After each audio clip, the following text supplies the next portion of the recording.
Tubers, tubettes, and the ever-expanding universe of crazy people.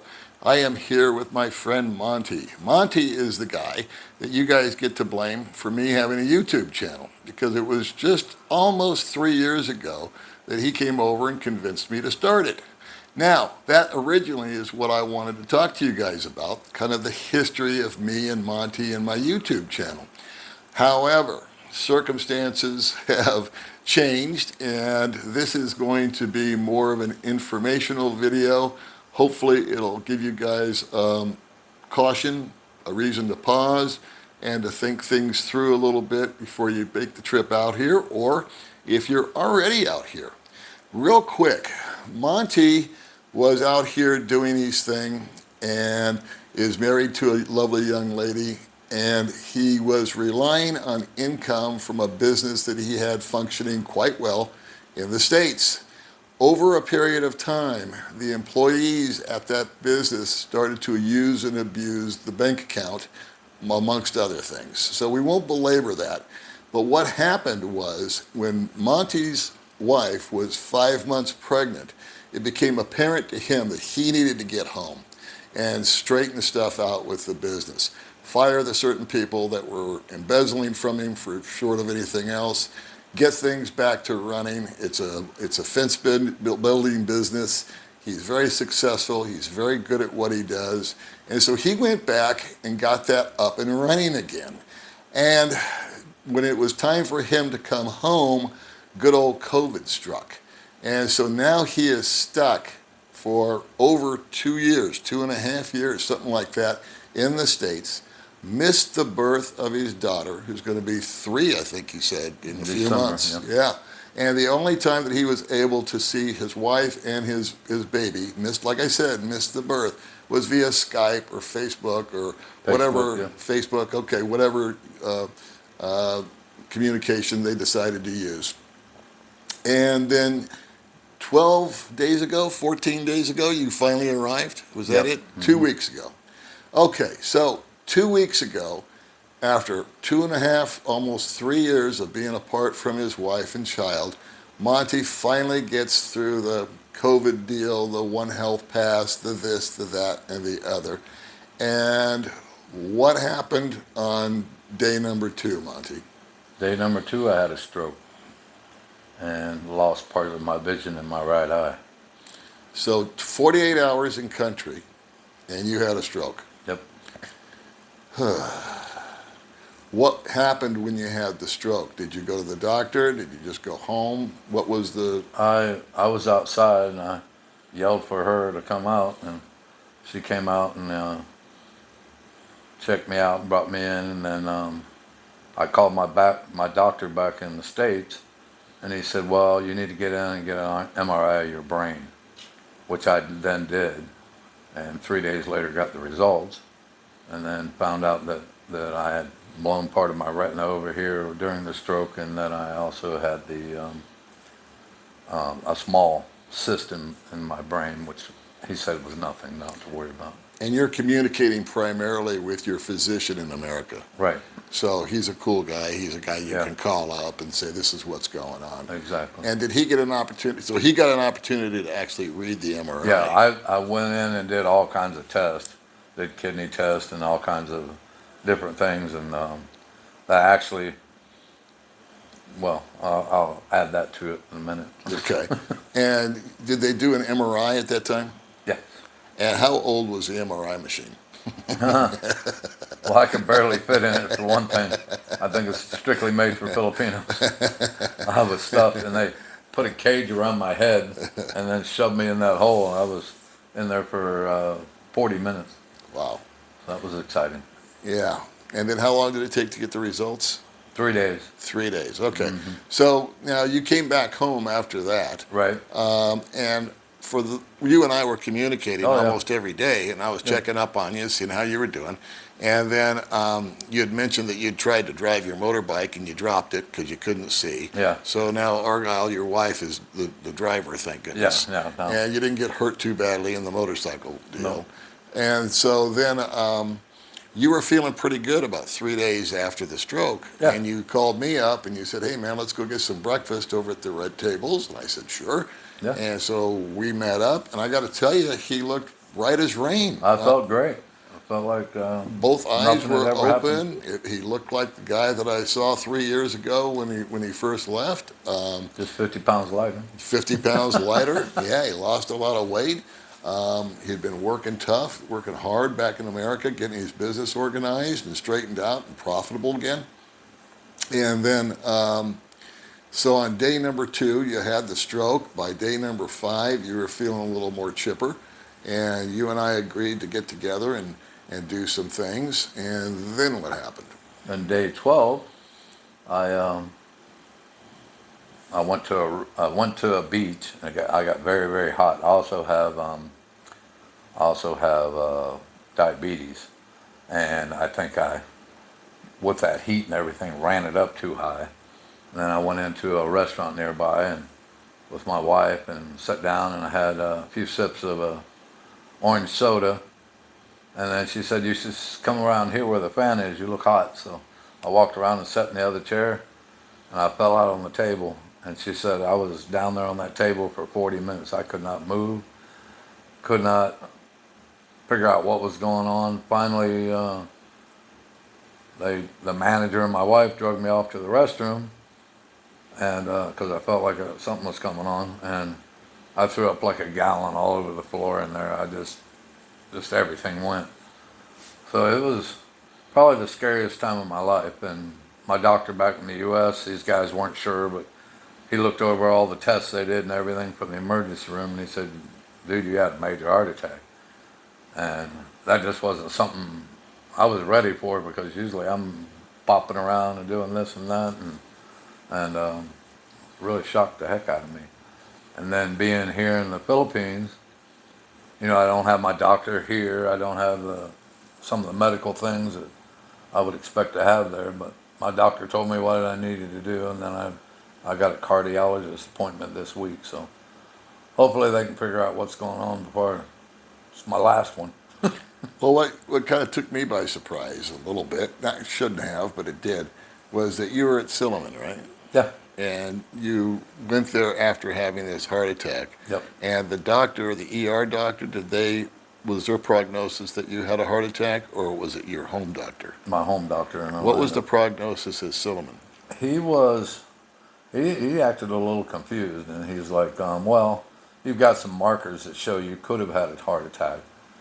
And I was like, well, I guess if I was out for, and I ended up throwing up right in front of him about another half a gallon.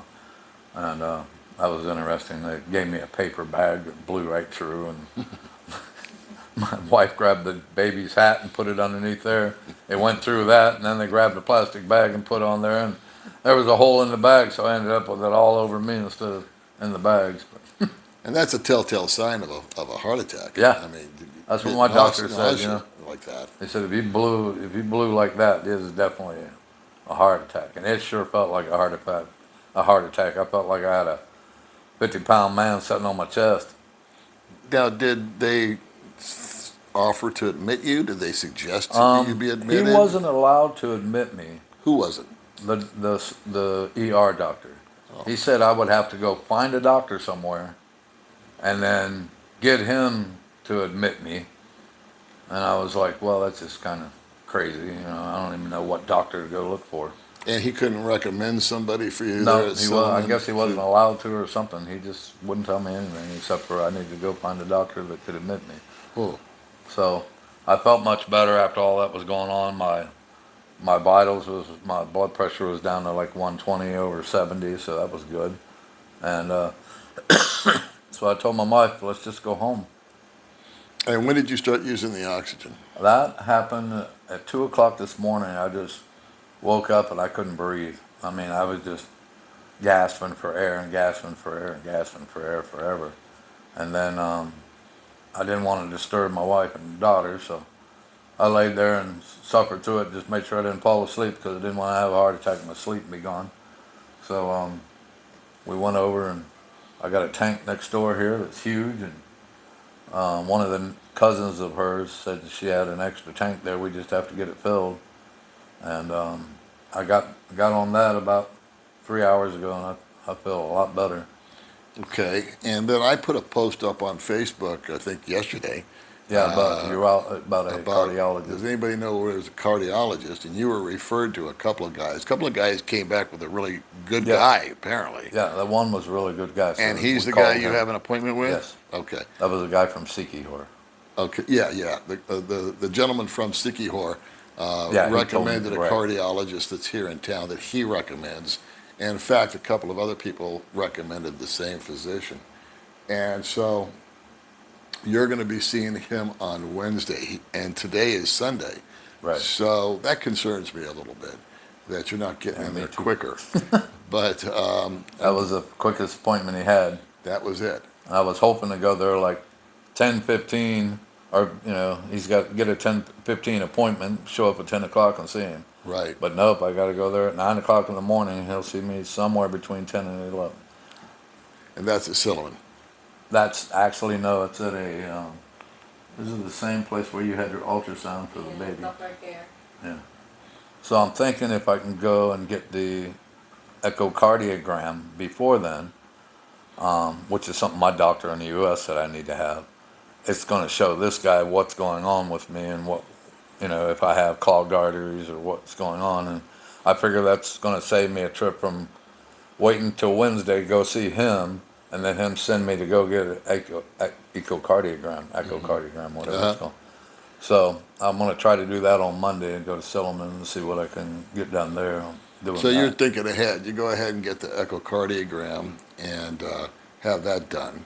And then by the time you show up on Wednesday, that'll already be there. And that's some forethought. Hopefully. That's smarter than I would have been. And so, what are your plans if they decide to admit you? And they say, okay, you need a stent, or you need a bypass, or you need this, or you need that. Well, What are your Um, options, I guess? I mean, I don't have insurance in the Philippines. Phil Health, my wife said, could help some, but I don't think it wouldn't be enough to where to take care of it. So my options are see the cardiologist, get the echocardiogram, do what I need to do, and if I have to, then I'll have to switch my ticket and go back to the U.S., which really sucks because I just got here. Yeah, because you don't have enough money to pay for a No, not all of it. $10,000 operation or something like No, that, I right? do not have Okay. that, so there's no Okay. way to. And but back home, you don't have insurance. No, I don't. I But have my own business, so I'm just right, it's $600 a month, $700 a month to get right. insurance just for me. Well, I really think that, as unfortunate as much as I hate to say it, I think that number one, you get better quality care in America, and number two, this might be a place where the viewers could help us, because both of us are kind of dummied up here as far as what happens if you don't have insurance and there's an emergency going on, like a heart attack.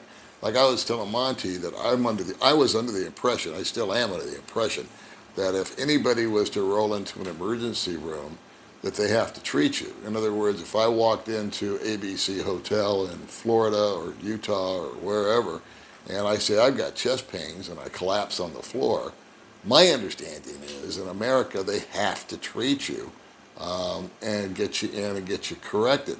Now you're saying that they can check you in, but they don't have to perform any sort of service. Yeah, what happened to me is before I had gallbladder surgery, and they took me in. I mean, I was sick as a dog. They took me in the emergency room, and then they admitted me into the hospital. But when it came time to do the surgery, they said you have to pay for that up front if you don't have insurance. So thank God I called around. It took me 5 days calling around to different surgeons that performed gallbladder surgery. And one guy was a good Christian guy, and he said, look, I've got 6 surgeries to do that day. You'll be number 7. Throw me $1,500 and I'll take care of it. So that's what happened. Okay. So maybe you guys can help us out as far as information. If we put Monty on a plane next week and he goes back to the States, if you guys know, I don't know, a state that's particularly friendly to this type of situation, like California or Utah, you're out of Florida, and from what I Right. understand, Florida is not too helpful. No. with all the social programs and stuff like that, Right, and the yeah. freebies. But I think California is pretty liberal, Yeah, it's and they definitely may liberal. just, definitely toss you in there and help you out. I don't know. And I do have a son there, so that would help out. Where? In California. In California, that would Yeah. be the way to go. Would you have a place to stay in California? My ex-wife, I don't think so. Maybe in the hospital. That's as close as I want to get to Your her. son doesn't have a place? He stays with the No, he ex? stays with mom. Okay, I got Yeah, it. he's 18, so Okay. he's All still right. at home. So I don't know. I mean, what we wanted to do when I first heard that Monty was back is we wanted to do this really cool video Yeah, that about was how we kind got of a started retro on thing YouTube. about me starting my YouTube and how he convinced me to do it and all this, that, and the other. And instead, Monty's one of the nicest guys that I know. He's one of the few people that I can count on one hand and call him my friend. You know how you have He's that? the same way to And me so too. this is one of two right here. Yeah. I've got two guys that I can count as a friend, and this is one of them. And So, same thing, I'll just want to mention real quick. When I was in the States, this man always asked me, does your wife need anything? Is there anything I can do for you? You don't run into too many people. They don't really care what's going on. well, Yeah. that's what friends do. And I'm Yep. sure that if it was the Oh, roles yeah, were vice reversed versa, yeah, of and May course. needed something, you'd have been Johnny on Oh, the yeah. spot. Oh, yeah. So, anyway. So the plan of action here, kids, is on Wednesday, he's going to go see the cardiologist. I'm looking forward to your comments as to what you think the best course of action would be. Now, we have heard that there's people, and this is doable, that are in Cebu or in Manila, that there's heart centers and this and that and the other. But then again, I don't know if travel is something that he's up for. I don't know about appointments. We're kind of just getting started with all this And if because you it's guys just know a happened. good heart surgeon in Dumaguete area that any of you have used, please let us know so I can try to maybe contact them as well. Yeah, contact phone numbers would be awesome because these are the little tiny nicky-nacky things that take forever. You get a doctor's name, then you try to figure out what hospital he's at and what phone Right. number to use. And these are the things that can take you all day, and then there's a brownout, and then you can't do it, and rah, rah, Yep, rah. yep. So anyway, again, this isn't the happy-go-lucky video that I hope Monty and I would be doing, But we will it do. is what it is. And if nothing else, I think, Monty, what would you tell guys coming out here? I would. The first thing that comes to my mind is travel insurance. To get That and hardcore. maybe go by and see your doctor and have a good checkup and everything before you come here. So if you have issues, get those taken care of back home because you're not going to get the same medical treatment here as you're going to get in the U.S. It's just never going to happen. I'm not saying it's bad here or you can't find a good one, but if you have the chance, definitely get a good checkup. If you're having issues, or having a hard time breathing and stuff like that, you might want to get all that checked out before you end up showing up here and then you don't have any insurance and nobody accepts the insurance you have because a lot of these travel insurance I've heard back before I left the States the first time was you get travel insurance and the hospital doesn't take that. Then the hospital doesn't take it. You have to pay cash. Right. And here you got to pay cash to get out of the hospital. There's no option about that. Even if you die in the hospital, somebody's got to pay to get you out. Yeah, that's a true fact. Even though it's against the law, when I have that screenshot on my phone, they will bully you to death. Oh yeah. But I've got a wiggle way around that. Anyway, that being said, I think that his advice is just that, sage advice, that before you come out here, especially if you're a guy of a certain age, go down to your doctor, get a complete physical, blood work, this, that, the other, let them know that you're leaving the country, and even if you're fit as a fiddle, and you work out every day, and you Yeah, don't I was smoke, before you I came don't here. drink, you I don't had have any no bad clue. habits, you don't dance the hoochie coo, you don't do any of those naughty things, go get yourself checked out. It might cost you, what, $300-400, something Yeah. like that, I don't Be know. well worth it. And it would be well worth it, okay? Well spent. All right, kids, well, we're gonna call that a video, and, any Nice final- being on your channel. Nice to meet everybody on his channel. Okay, good. I have Philippine Lifestyle Crew. We started that back in the day, but kind of fizzed out. But Yeah. hopefully we're going to get that up and going again. Yeah, that's the other thing. Monty did have a channel. When he went back to America, that whole fizzled out because he had other things to do. And what we were hoping to do, again, we want to make God laugh, tell him your plans, right? Right. Is we were planning on rebooting your channel and playing off of each other and doing all Right. these really fun, cool whiz-bang things. And then this Bang. happened to you. Yeah. So this young man here has had a stroke and a heart attack all within 2 weeks. His lovely wife has not left his side. No, His she beautiful hasn't. daughter is over there sleeping for us. Thank God. Actually, not up bouncing around the house screaming. Who is that guy? All right, guys. Well, that's our video for today, and I promise we'll do a follow-up video at some point in time in the future as to how Monty's progressing. And I want to thank you in advance for any advice that you can maybe give us. Yes, please. Thank you. Especially something here in the Dumaguete, Manila, Cebu area, and or what would be our options, or his options rather, if he were to hop on a plane in 3 or 4 days after talking to the cardiologist and get some medical help. Okay? We'll see you in the next video, guys. Thanks, guys.